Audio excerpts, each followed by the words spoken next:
तो बिहार की जनता ने एक बार फिर से एनडीए को प्रचंड बहुमत के साथ जिता दिया है और अपना जो जनादेश है वो दे दिया है। लेकिन इस बार के बिहार चुनाव की जब हम बात करते हैं तो कई ऐसे फैक्टर्स रहे हैं जो इस चुनाव में देखने को मिले हैं। चाहे हम बड़े चेहरों की बात करें, चाहे तमाम ऐसे बड़े मुद्दों की, बयानों की, खासतौर से जो स्टार प्रचारक रहे दोनों ही तरफ से। लेकिन जब हम एनडीए की बात करते हैं तो यूपी के सीएम योगी आदित्यनाथ, एमपी के सीएम मोहन यादव, तमाम जो चीफ मिनिस्टर्स रहे, रेखा गुप्ता की बात करें, वो वहां पर पहुंचे। लेकिन यूपी के सीएम योगी स्टार प्रचारक के तौर पर बिहार में दिखाई दिए कई बार अपने उसी बेबाक अंदाज में योगी मॉडल की बात करते हुए। जरा एक बार स्टार प्रचारक जो रहे और उनका क्या असर रहा, जरा एक बार उस पर भी एक रिपोर्ट देख लेते हैं।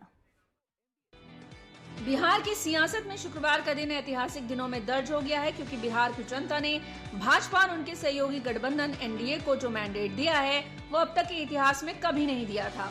वहीं विपक्षी गठबंधन में शामिल लालू की पार्टी राजद और कांग्रेस पार्टी को बिहार की जनता ने पूरी तरह नकार दिया। लिहाजा विपक्ष की बुरी हार हुई है। एनडीए की जीत और विपक्षी गठबंधन की हार की पटकथा लिखने में भाजपा के कई स्टार प्रचारक थे, जिनके संबोधनों ने बिहार की जनता को बहुत आकर्षित किया। वो स्टार प्रचारक कौन हैं, उनको भी जान लेते हैं। बिहार विधानसभा चुनाव के लिए भाजपा ने कुल 40 स्टार प्रचारकों को मैदान में उतारा था, जिन प्रचारकों में पीएम मोदी, अमित शाह, जेपी नड्डा, योगी आदित्यनाथ जैसे बड़े नेताओं को शामिल किया गया था। इन प्रचारकों को बिहार के सियासी समीकरण को साधते हुए उतारा गया था। गाँव देहातों में लोगों को लुभाने के लिए भोजपुरी गायकों को उतारा गया, जिन भोजपुरी कलाकारों में पवन सिंह, निरहुआ, मनोज तिवारी और रवि किशन को भी प्रचारक के रूप में मैदान में उतारा गया था। बिहार में एनडीए को प्रचंड बहुमत दिलाने में जिस राजनेता ने सबसे महत्वपूर्ण भूमिका निभाई, उन राजनेताओं में एक नाम यूपी के सीएम योगी आदित्यनाथ का भी है, जिनकी दमदार छवि और बेबाक भाषणों ने बिहार की जनता का मन मोह लिया, जिनके बुलडोजर मॉडल की चर्चा हर भाषणों में गूंजती थी, जिनकी बेदाग छवि लोगों को आकर्षित कर रही थी। बिहार में योगी आदित्यनाथ की रैली में एनडीए गठबंधन को कितना फायदा पहुंचा, उसको भी जान लेते हैं।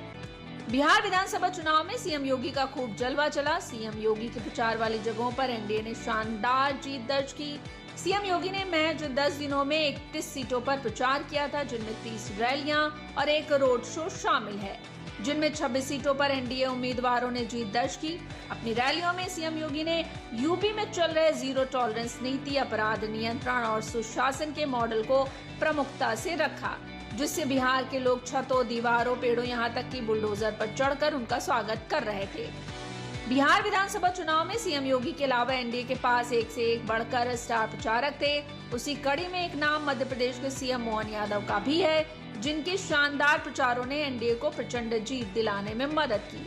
लिहाजा उनके प्रदर्शन ने यादव वोटरों को खूब आकर्षित किया। जिस तरह उन्होंने बिहार में प्रचार किया, उसकी सीधी छाप नतीजों पर दिखी। मोहन यादव ने बिहार विधानसभा चुनाव में कुल 25 सीटों पर रैलियां की हैं, जबकि 2 विधानसभा सीटों पर नामांकन में शामिल हुए। जिन 25 सीटों पर मोहन यादव ने प्रचार किया, उनमें 21 सीटों पर एनडीए को बढ़त मिली, यानी लगभग 90% स्ट्राइक रेट से मोहन यादव ने कमाल किया। मोहन यादव ने सीमांचल, मिथिलांचल और मगध तक की रैलियों में भीड़ और ऊर्जा ने स्थानीय समीकरण को बदला। बिहार विधानसभा चुनाव में भाजपा के स्टार प्रचारकों ने जो शानदार प्रदर्शन किया है, उसी का परिणाम है कि भाजपा को प्रचंड बहुमत मिला है। साथ ही भाजपा में ऐसे प्रचारकों का होना आने वाले चुनाव में भाजपा के लिए अच्छा संकेत है।